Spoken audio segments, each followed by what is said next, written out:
Back pain is a very common thing અને આજકાલ બધાને જ નાના બાળકોથી લઈને ઓલ્ડ એજ સુધીને બધાને જ જોવા મળે છે. It's increasing day by day અને એમાં બે ફેક્ટર્સ હોય છે. One is a mechanical back pain and the other is very pathological. કે મેકેનિકલ એટલે કોઈ લોકો બહુ વાર ઊભા રહે કે there are some professions like teachers, they stand for long hours, policemen, so they get mechanical back pain.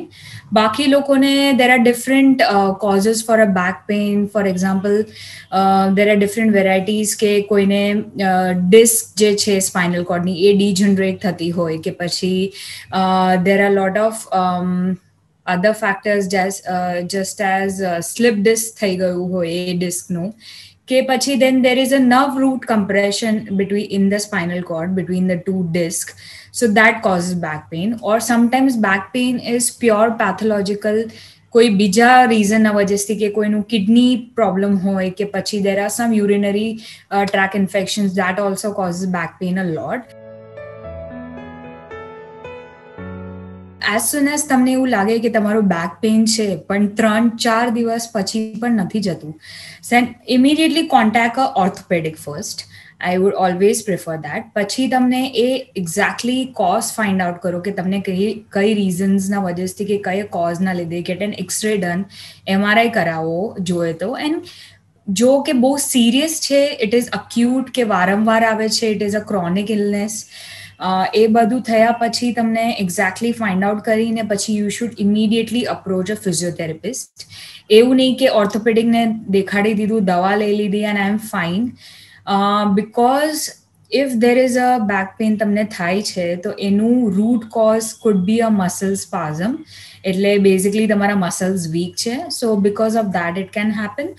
Or sometimes what happens is your nerve is getting compressed because તમે એના માટે કંઈ કરી નથી રહ્યા. You are continuously going into your own routine, તો તમે એના પર ધ્યાન નથી આપી રહ્યા જેટલું તમને આપવું જોઈએ. So the solution is to you go and approach an orthopedic. પછી તમે immediately physiotherapy center માં જાઓ, એ લોકોનું evaluation કરશે. And it is very much researched કે તમે પહેલા એમ કહેતા હતા કે બેક પેઇનમાં તમે ટોટલ બેડ રેસ્ટ લો, પણ હવે એવું થઈ ગયું છે કે 3rd to 5th day it is currently research you have to walk and walk, you cannot or exercise. So A approach લેવા માટે તમને એક ફિઝિયોથેરાપિસ્ટ જ હેલ્પ કરી શકશે, બિકોઝ ઓર્થોપેડિકનું કામ છે તમારું ફાઇન્ડ આઉટ કરવાનું, તમને મેડિસિન દેવાનું અને ગાઈડ કરવાનું કે ફર્ધર ફિઝિયોથેરાપિસ્ટ પાસે જાઓ. પણ physiotherapist will help you to focus on that weak part and then go further. એટલે it's always better કે તમે ફિઝિયોથેરાપિસ્ટ પાસે જાઓ, એનું કન્સલ્ટ કરો, એનું ઇવેલ્યુએશન કરાવો, and they will help you to regain that strength of the muscle, or they will help you કે તમે કઈ એક્સરસાઇઝથી તમને આ વારંવાર પ્રોબ્લેમ પાછી ના આવે.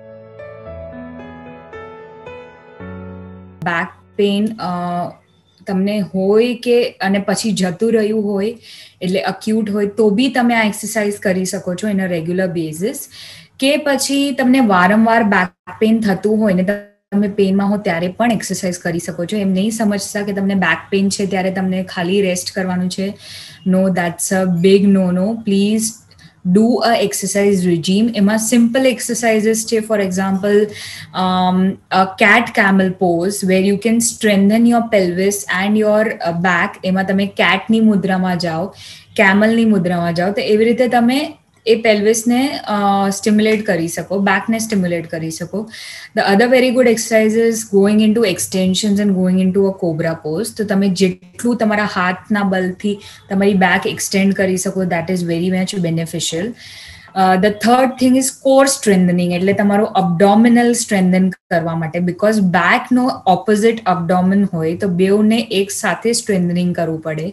તમે ખાલી બેકને સ્ટ્રેન્થન કરશો તો એ નહીં ચાલે, બિકોઝ પછી અબડોમિનલ મસલ્સ વીક થઈ જશે. એટલે બેઉ બેક ટુ બેક સાથે સાથે કરવા જોઈએ. એટલે એની અબડોમિનલ મસલ્સ નોર્મલ ક્રન્ચીસ કરી શકો, થોડા બહુ તમે પિલાટેસ તરફ જઈ શકો, તમે સ્વિસ બોલથી એક્સરસાઇઝ કરી શકો to strengthen your core.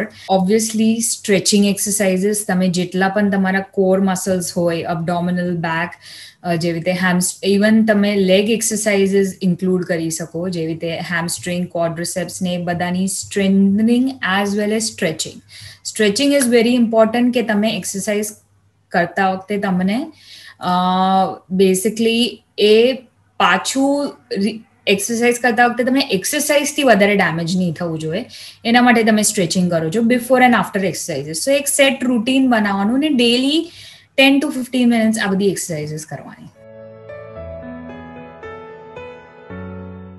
I would always suggest કે અગર તમને ડૉક્ટરે કીધું છે કે તમને સ્પાઇન સર્જરી માટે જવાનું છે, પહેલાં સર્જરી જતાં પહેલાં always go to a physiotherapist. આ ટ્રેન્ડ હજી ઇન્ડિયામાં બહુ દેખાતું નથી, બટ આઈ ઓલવેઝ ફીલ કે તમે ફિઝિયોથેરાપિસ્ટ સાથે પહેલાં બધી એક્સરસાઇઝીસ પ્રેક્ટિસ કરી લો કે તમે સર્જરી પછી કઈ કઈ એક્સરસાઇઝીસ કરવાના છો. If you are in pain, it's okay, you just observe your physiotherapist કે એ લોકો શું કરે છે. બિકોઝ ઘણીવાર શું થાય કે when you directly go in to surgery and the next day you are out of the surgery, તો યુ ડોન્ટ રિયલાઇઝ કે how much your muscles have become weak, how much they have the strength to do exercises. અગર તમે પહેલા observe કરેલી હોય ને પહેલા શીખેલી હોય તો that is a very good tip if you can always follow up with your physiotherapist પહેલા. And the other thing is after surgery, of course, there is a weekly routine. First week ma there are bedside activities such as leg exercise, upper limb exercise and stuff, because 1 to 2 weeks usually they have complete bed rest with spine being in place. Other than that, the way you તમે third week માં 4 week માં enter થાઓ ત્યારે તમને bed થી નીકળીને normal corridor activities, home exercises, એવી બધી exercises prescribe કરે so that your back gets strengthened. And coming to 9 to 10 weeks તમને aerobic capacity increase કરવી પડે, because obviously when your spine is operated તમારા lungs કોમ્પ્રોમાઇઝ થાય, તો જેટલી એરોબિક કન્ડિશનિંગ એક્સરસાઇઝીસ થઈ શકતી હોય એટલી કરવાની. એન્ડ સ્પેશિયલી સ્પાઇન પેશન્ટ્સ માટે હું એમ કહીશ કે જેટલું તમે પોતાને રીહાઇડ્રેટ કરી શકો, that is the most important thing, because your disc is made up of 80% of water. So the more you drink water and more you keep yourself hydrated, તો એટલું જ તમને ફાયદેમંદ થશે.